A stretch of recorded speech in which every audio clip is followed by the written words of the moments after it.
बच्चों, coordinate geometry की last exercise हम लोग शुरू करते हैं।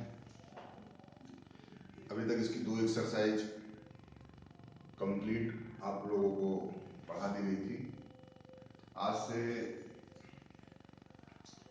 हम लोग कोऑर्डिनेट ज्योमेट्री की लास्ट एक्सरसाइज देखेंगे और बहुत ही जल्दी इस चैप्टर को अपन पूरा बाइंड अप कर देंगे। तो समझने की कोशिश करिएगा। लास्ट एक्सरसाइज में क्वेश्चंस हैं जो वो एक अपने आप में अलग कॉन्सेप्ट है। अभी हमने नया फोन खरीदा था रियलमी से, फिर उसके बारे में थोड़ा समझ लिया था। चलिए इसको रब कर देते हैं। अब प्यारे बच्चों, थोड़ा सा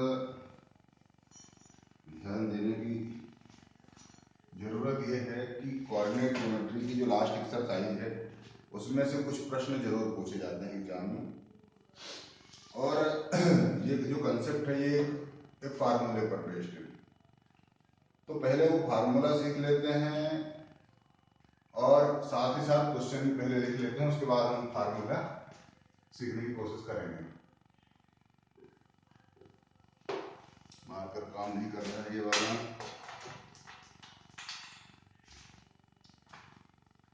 ये वाला काम कर रहा है।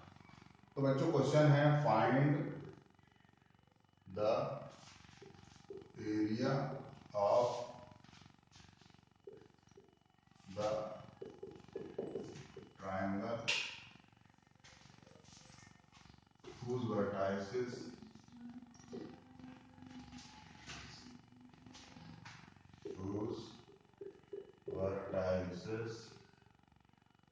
are,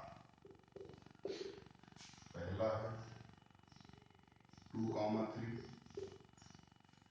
फिर है -1,0, फिर है 2, -4। अगला है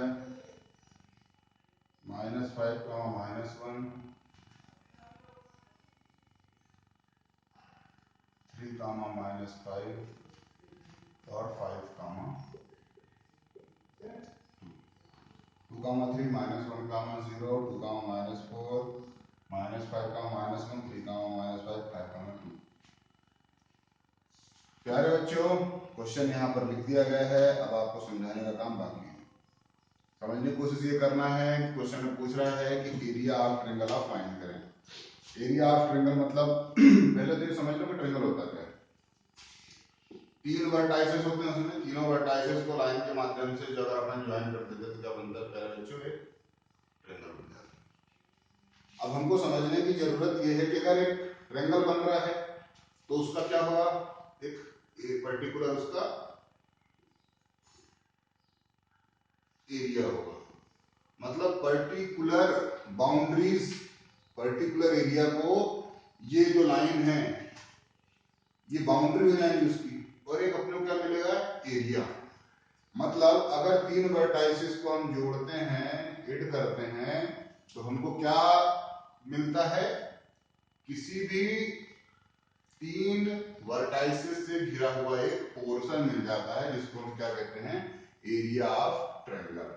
अब एरिया ऑफ ट्रायंगल मतलब अगर ये आप देखिए कि अगर ये तीनों जो वर्टाइसेस हैं ये अगर कभी एक लाइन में होते तो क्या हम ट्रायंगल बना पाते, क्या इनको जोड़कर नहीं बना पाते। मतलब अगर ये तीनों वर्टाइसेस एक ही लाइन में हों तो area of triangle, area of triangle कितना हो जाएगा, 0। तो ये भी कंसेप्ट है प्यारे बच्चों कि अगर तीनों पॉइंट्स को लीनियर हों, कोलिनियर हो, तो जो ट्रायंगल का फार्मूला रहेगा उसको आप सॉल्व करेंगे तो आंसर आखिर में कितना आ जाएगा, 0। ट्रायंगल का फार्मूला सॉल्व करेंगे तो 0 क्यों आ जाएगा, क्योंकि अगर कोलिनियर है तो उसमें कोई भी एरिया कवर हो नहीं रहा है, ऐसा ना तो छोटा ना तो बड़ा, कोई भी एरिया कवर नहीं हो रहा ना। मतलब अगर एक लाइन बन रही है तो उसमें कहीं ना कहीं कोई एरिया बनेगा ही नहीं। एक लाइन बन रही है तो कोई एरिया नहीं बनेगा। ठीक है, बात समझ में आ रही है। अच्छा, एरिया कब बनेगा, जब पॉइंट्स कोलिनियर ना हो। मतलब मान लीजिए दो पॉइंट ऐसे हैं और एक कहीं पर यहां पर भी है, तब भी एक एरिया बनेगा, बन गया। तो ये वैल्यू निकालने के लिए अपने पास एक फार्मूला रहेगा, उस फार्मूले को भी समझने की कोशिश आप लोग करिए। आज प्यारे बच्चों हम मात्र यही वाला क्वेश्चन नंबर 1 एक्सप्लेन करेंगे। नेक्स्ट वीडियो में हम बाकी second question, third question cover कर देंगे, तो ये पूरा वीडियो आपका खत्म हो जाएगा और पूरा चैप्टर भी खत्म हो जाएगा। इस वीडियो में हम सिर्फ एक क्वेश्चन इसलिए कवर कर रहे हैं ताकि आपको पूरा वीडियो में आप ये समझ जाएं कि आप एरिया ऑफ ट्रायंगल फार्मूले का यूज कैसे करेंगे, फार्मूला क्या होता है सॉरी, और उसको यूज कैसे करेंगे। फिर से मैं क्लियर कर देता हूं, इस पार्ट में हम सिर्फ ये एक ही क्वेश्चन कवर करेंगे ताकि जब आपको एरिया ऑफ ट्रायंगल पर्टिकुलर समझना हो तो आप सिर्फ ये वीडियो देखो और माइंड में चीजें क्लियर हो जाए। ऐसा नहीं कि 5-6 वीडियो हैं फिर और आप आगे देखो फिर ये कंसेप्ट पूरा क्लियर हो जाए, वास आउट हो जाए आपके दिमाग से। तो प्यारे बच्चों समझने की कोशिश ये करिएगा कि क्वेश्चन है find the area of the triangle. Area of triangle कब पॉसिबल होता है, जब तीन वर्टाइसेस एक लाइन में ना हो। ठीक है, अच्छा, तीन वर्टाइसेस एक लाइन में ना हो, लेकिन अगर एक लाइन में ना हुए, मान लीजिए ऐसे हो गए, तो पहले का कोऑर्डिनेट x1 y1, दूसरे का कोऑर्डिनेट x2 y2, तीसरे का कोऑर्डिनेट x3 y3। तो अब इस ट्रायंगल का नाम मान लीजिए ABC है, कि ABC एक ट्रायंगल है, उसका एरिया हमें निकालना है, उसके vertices x1 y1, x2 y2 और x3 y3 है। फिर से प्यारे बच्चों पूरा रब करता हूं, जिन बच्चों को समझ में आया हो उनको फिर से एक्सप्लेन कर देता हूं कि अगर तीन पॉइंट्स कोलिनियर हैं, तीन पॉइंट्स अगर कोलिनियर हैं तो एरिया ऑफ ट्रायंगल कितना होगा, 0। फिर से समझा, अगर तीन पॉइंट्स कोलिनियर हैं मतलब एक ही लाइन में हैं, तो जो हम ट्रायंगल का फार्मूला लगाएंगे एरिया का, एरिया किसका, ट्रायंगल का, वो सॉल्व करने के बाद कितना आ जाएगा, 0। ये कंसेप्ट जिस बच्चे के दिमाग में है उसको ही आप ऐसा समझ सकते हैं तो समझ में आया, और जिस बच्चे को ये समझ में नहीं आ रहा है कि अगर तीन पॉइंट एक लाइन में होंगे तो उसमें एरिया ऑफ ट्रायंगल 0 आएगा, मतलब उसको भी बेसिक कंसेप्ट क्लियर नहीं है। आप अपने दिमाग पर खूब जोर डाल के समझने की कोशिश करिए कि अगर एक लाइन बन रही है तो उसमें कोई वैल्यू कहां से पॉसिबल है, 0 होगा, ट्रायंगल बनेगा ही नहीं। ट्रायंगल कब बनता है, जब तीन पॉइंट एक लाइन में ना हो, दो इधर हो एक इधर हो, या एक इधर एक इधर एक इधर, कोई जरूरी नहीं कि एक लाइन में हो, कैसे भी हो आड़े टेढ़े। ट्रायंगल तभी बनता है या ट्रायंगल का एरिया तभी पॉसिबल होता है या निकलता है जब तीनों पॉइंट एक लाइन में नहीं होते हैं। और अगर एक लाइन में है मतलब कोलिनियर है, और कोलिनियर है इसका मतलब, कोलिनियर है इसका मतलब एरिया ऑफ ट्रायंगल 0। बहुत बढ़िया, चलिए। तो प्यारे बच्चों अगर तीन वर्टाइसेस हैं तो उसके कोऑर्डिनेट क्या होंगे, x1 y1, x2 y2, x3 y3। ठीक है, ये कंसेप्ट आप लोगों का अब क्लियर हो चुका है। अब प्यारे बच्चों जो एरिया ट्रायंगल का फार्मूला होता है वो क्या होता है वो समझ लीजिए। तो देखिए मान लीजिए ट्रायंगल एबीसी है, जिसके coordinate x1 y1, x2 y2, x3 y3 हैं, तो अब एरिया ऑफ, एरिया इसको बोलते हैं एरिया, इसको आप ए आर में लिख सकते हैं, छोटा ए छोटा आर मतलब एरिया, ब्रैकेट का मतलब होता है ऑफ ट्रायंगल। इस ट्रायंगल का नाम क्या है बच्चों, एबीसी। एबीसी अगर आप 10th की क्लास में हैं और ऐसा नहीं लिखते हैं तो मतलब आप कहीं ना कहीं गलत कर रहे हैं। अगर आप कॉम्पिटिटिव एग्जाम में बैठे हुए हैं तो आपको ऐसी कोई जरूरत नहीं पड़ेगी, पर जब आप डिस्क्रिप्टिव एग्जाम में, लिखने वाले एग्जाम में बैठे हुए हैं तो जैसा मैं बता रहा हूं वैसे ही करो, अपनी मनमर्जी से मत चलो। चलो फिर से देखो, एरिया ऑफ ट्रायंगल एबीसी, ये लिखने का तरीका होगा, फार्मूला है 1/2 x1 y minus y plus x2 y minus y, जैसा मैं बता रहा हूं याद करने के लिए वो बेस्ट ऑप्शन है। प्लस x3 y माइनस, फिर से देख लो प्यारे बच्चों, 1/2 ब्रैकेट में x1 y minus y, x2 y minus y, x3 y minus y, ये तो क्लियर हो गया। एक बार x लग के y माइनस y, फिर x लिख के y माइनस y, फिर x लिख के y माइनस y, इसमें 1 लगा देना, इसमें 2 लगा देना, इसमें 3 लगा देना, इसमें 1 लगा दिया तो अब 2 और 3 बचे हुए हैं, तो छोटे से बड़ा इधर 2 इधर 3, क्लियर है। चलिए याद हो गया, इधर x1 तो इधर 2 और 3, इधर x2 ना, अब बीच वाले में उल्टा करना, 2 आ गया है मतलब 3 और 1 बचे, लेकिन 3 पहले आएगा 1 बाद में आएगा। चलिए x3 में पहुंच जाइए, क्या बचा 1 और 2, फिर छोटा वाला पहले बड़ा वाला बाद में। इस तरीके से आपका पूरा फार्मूला क्लियर हो गया।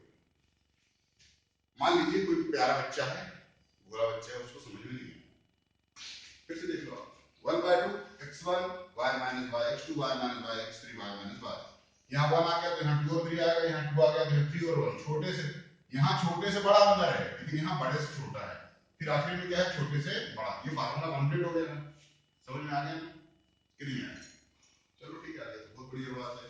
अब ये दिया हुआ है x1 y1, ये दिया x2 y2, ये दिया x3 y3, यहाँ आप लिख दो x1 y1 2 और 3 मान लो, x3 y3 माइनस और 0 मान लो, x3 y3 2 और माइनस 4 मान लो, यहाँ फार्मूले में पुट कर दो, वैल्यू सॉल्व कर दो, आपका क्या है आंसर। वेरी हो गई। चलो आप हर स्टेप में, अब देखो इसका मतलब दैट इम्प्लाइज मतलब इसके बाद की step, area of triangle ABC is equals to 1/2 x1, यहां से देख के समझो x1 कितना है 2, 2 लिख दो, y2 y3, y2 ये रहा और y3 ये रहा, y2 कितना है 0, माइनस का साइन लगाया, अब यहां फिर से माइनस साइन आ रहा है, तो जब 2 बार माइनस साइन आ जाए तो चलो अभी लिख दो, बाद में समझा दूंगा, ये लिख दिया, ठीक, एक बार फार्मूले का माइनस और एक बार इस 4 का माइनस, ठीक है। चलो आगे बढ़ जाते हैं, प्लस x2, x2 कहां है पहले बच्चों, यहां से देखो आप x2 कितना है -1, तो ये प्लस लगा के क्या लिखूंगा मैं -1, अब y3 y1, y3 कहां है y3 -4, माइनस फार्मूले का y1 की वैल्यू कितनी है 3, प्लस x3 कितना प्यारे बच्चों देखो आप, x3 ये रहा, x3 कितना है 2, x3 कितना है 2, y1 कितना है, y1 यहां से देखिए आप कितना है 3, माइनस y2 कितना है, y2 कितना है 0। मान लीजिए मेरे खड़े होने की वजह से आपको कुछ नहीं दिख पा रहा है, तो मैं ये हटे जा रहा हूं, क्या मैंने इस फार्मूले पर जो वैल्यू पुट करी एक वैल्यू गलत है क्या, आप लोगों ने ध्यान दिया कि नहीं दिया, कोई वैल्यू गलत लिखी है मैंने, ध्यान से देखो ना, ये फिर से 1/2 x1 कितना है ये रहा x1 2, y2 minus y3 minus y3 सही दिखा, प्लस x2, एक बार भी एक वैल्यू गलत लिख दिया मतलब आंसर गलत ही आएगा सॉल्व करेंगे, इसलिए वैल्यू पुट करते समय बड़ा ध्यान रखना है, ये जो दिया हुआ है x1 y1, ये जो दिया हुआ x2 y2 और ये जो दिया x3 y3, और नहीं समझ में आता तो ऐसे लिख लो x1 y1 x2 y2 x3 y3, ठीक है। अब रखो फिर से x1 इधर कितना है 2, y2 y3 0 माइनस 4 बिल्कुल सही, प्लस x2 कितना बेटा -1, तो ये प्लस लगाया फार्मूले का और ये माइनस लिख दिया, अब अंदर क्या है y3 y1 4 -4 वैल्यू है, फिर माइनस फार्मूले का और 3 प्लस x3 कितना है, यहां से देखो 2, x3 कितना है 2 और y1 y2 मतलब y1 3 और y2 0, ये आपकी वैल्यू बिल्कुल सही है। अगली स्टेप बढ़ा दो, that implies area of triangle ABC is equals to 1/2, 2 ऐसा कैसे, 0 माइनस माइनस, 2 बार माइनस होता तो क्या होता पहले बच्चों प्लस, मतलब ये 0 2 बार माइनस इसलिए क्या हो जाएगा प्लस, माइनस का माइनस मल्टीप्लाई करते हैं तो वहां नहीं दिख रहा है क्या? बस ठीक। प्लस और माइनस क्या हो जाएगा प्यारे बच्चों? माइनस। क्लियर है कि नहीं? एक प्लस का साइन है तो माइनस को लगा हटा के लिख देना माइनस, मतलब माइनस और प्लस का इनटू क्या होता है? माइनस। ये हो गया 1। इन दोनों को ऐड करेंगे क्योंकि -4 और -3 है तो ये हो जाएगा -7। फिर बच्चों को समझ में नहीं आया -4 -3 जब दो नंबर माइनस के लेते हैं तो ऐड होते हैं, ठीक है। ये लिखा 2 और 3 में से 0 गया तो कितना बचा? 3। ये पूरा सॉल्व कर दिया। समझ में आ रहा है बच्चों? चलो अब हटा देता हूं, हटा के जैसे देखो इधर हटा देता हूं। इस क्वेश्चन में चूंकि पॉइंट्स कोलिनियर हैं कि नहीं है नहीं पता, लेकिन हमने जब फार्मूला लगाया तो अगर कुछ वैल्यू आ जाएगी इसका मतलब क्या रहेगा कि पॉइंट्स कोलिनियर नहीं है। ये हो गया 1/2। ये 2 में 4 का इनटू, अभी 0 + 4 की सॉल्व कर लो। कुछ बच्चों को ये भी नहीं समझ में आ रहा 0 + 4 कितना होता है सर, तो 4 होता है। ये ऐसा कैसे? -1 * -7 +2 * 3 +2 ये हमारा काम। अगला स्टेप 1/2। 4 टू द कितना होता है प्यारे बच्चों? 8। ये कितना हो गया? दो बार माइनस तो क्या होता है? दो बार माइनस क्या होता है? प्लस। 7 बन जा 7 प्लस 2 3 जा 6। आगे बढ़े। Area of triangle ABC 1/2। ये कितने टोटल जोड़ दो आप इसको। 8 7 15 और 6 21। ये हो गया आपका 21 divided by area of triangle AB. 21 divided by 2 क्या? Square unit. ये जो वही चीज है ना, ये बहुत इंपॉर्टेंट। स्क्वायर यूनिट का मतलब क्या होता है? स्क्वायर यूनिट का मतलब ये होता है कि जो ट्रायंगल होता है उसका जो एरिया होता है वो स्क्वायर यूनिट में ही निकलता है। तुम क्लास में बैठा करो, तुम समझ तो नहीं रहे हो पूरा, जरा डिस्टर्ब कर रहे हो, दिमाग खराब कर रहे हो पूरा। फिर से ध्यान दो, अगली बार करो भगा दूंगा यहां से। एरिया ऑफ ट्रायंगल एबीसी 1/2 21 और 21 ये नीचे से 21/2 स्क्वायर यूनिट। अगर समझ में आ गया हो तो इसको नोट डाउन करो। फिर से एक बार एक्सप्लेन करने की कोशिश करता हूं। 4 2 8, दो बार माइनस साइन से तो +7 2 3 6 8 और 7 15 15 + 6 21 21/2 स्क्वायर यूनिट। ये आपका क्या है? चलिए तो इसको आप पूरी तरह से कॉपी कर लो।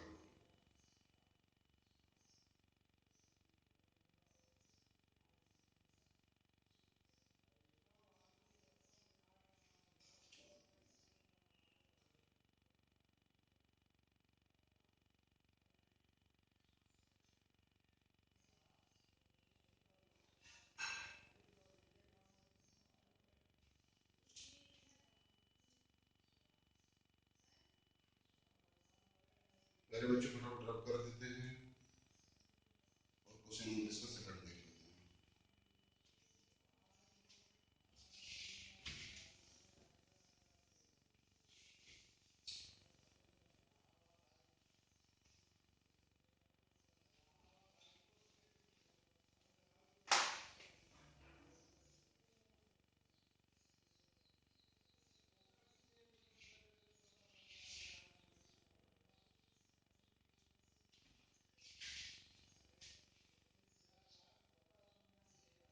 ये फार्मूला लिखा रहने दिया, ये चीज अब आपकी हट गई है।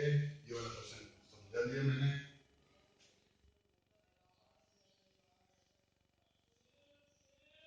अब क्वेश्चन सेकंड बचा हुआ, सेकंड फर्स्ट क्वेश्चन का सेकंड पार्ट बचा हुआ है x1/1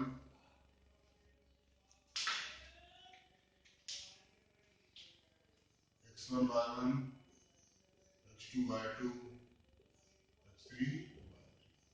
इस फॉर्मूले में रख के सॉल्व करेंगे, आंसर आ जाएगा।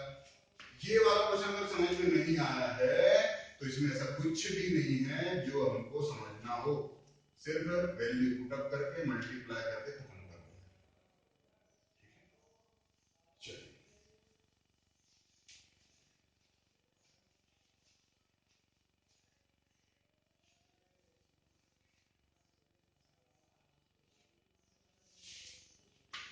Area of triangle ABC is equal to 1/2, value put कर दीजिए। x1 कितना है -5, देखिए यहाँ x1 कितना है -5, ब्रैकेट में y2/3 -5 माइनस कितना प्लस, दिख रहा है ना। x2 वैल्यू बहुत है,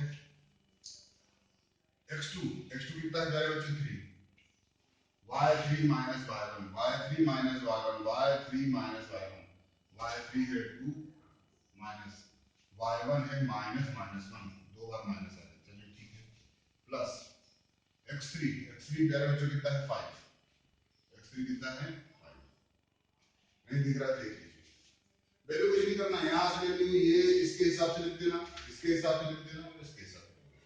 x3 कितना है 5, y1 माइनस y2 y1 कितना है -1 माइनस y2 कितना है -5, दो बार -5 लगा दें, चलिए ठीक है, आप लोगों के लिए लगा दिया, बाकी मैं लगाता कभी।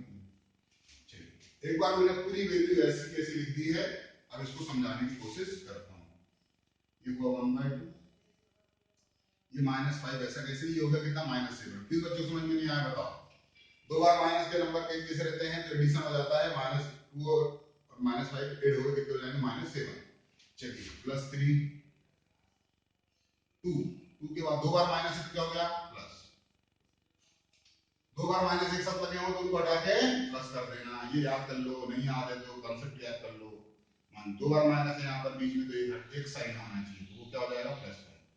इसमें मैंने कुछ भी नहीं करा, बस खाली मल्टीप्लाई करा साइन का। अगली स्टेप यहाँ सॉल्व कर देता हूँ, 1/2 अब यहाँ मल्टीप्लाई होगा क्योंकि दो नंबर ही खाली, दो बार माइनस रहता तो सीधा माइनस हट जाता है, क्या रहेगा +35, 5 से बन जा 35, यहाँ लिखा 3 प्लस का 3 और इनटू में कितना बगल ब्रैकेट में कितना है 2 और 1 3, कुछ ऐसा है जो समझ में ना आया तो बोल देना, प्लस 5 -1 + 4, क्या लिखा हुआ है यहाँ -1 + 4, बड़ा नंबर के साइन आएगा, 5 में से 1 सब्ट्रैक्ट हो जाएगा, कितना बचेगा 4 प्लस का 4, ये आपका हो गया। बस अब मल्टीप्लाई करना, आंसर आ जाएगा 1/2, ये कितना हुआ 35 + 9 + 20, इन सभी को ऐड कर दो प्यारे बच्चों, 35 में 28 करेंगे तो 55 प्लस में कितना 9, 1/2 64 को काट दो 32 क्या स्क्वायर यूनिट, इसमें स्क्वायर यूनिट अगर नहीं लिखा तो आपका एक नंबर कट जाएगा। प्यारे बच्चों अगर समझ में आ गया हो बहुत ही बढ़िया, नहीं आया हो तो भी कोई दिक्कत नहीं है, बाद में समझ में आ जाएगा। आप इसको नोट कर लीजिए और प्रैक्टिस करेंगे तो ये अपने आप बनने लग जाएगा। बिल्कुल भी कठिन नहीं है, बिल्कुल भी हार्ड नहीं है, बिल्कुल भी ऐसा नहीं है कि हुआ है, सिर्फ खाली ये फार्मूला है बस। यहाँ x1/1 दिए, x2/2 दिए, x3/3 दिए, यही की वैल्यू इस वाले फार्मूले में रखकर मल्टीप्लाई करना है और कुछ भी नहीं करना है। अब इसमें क्या समझ में नहीं आया, क्या ऐसा है कि जो चीज समझ में नहीं आई, अगर कोई भी दिक्कत हो तो कमेंट बॉक्स में पूछ लेना, ठीक है।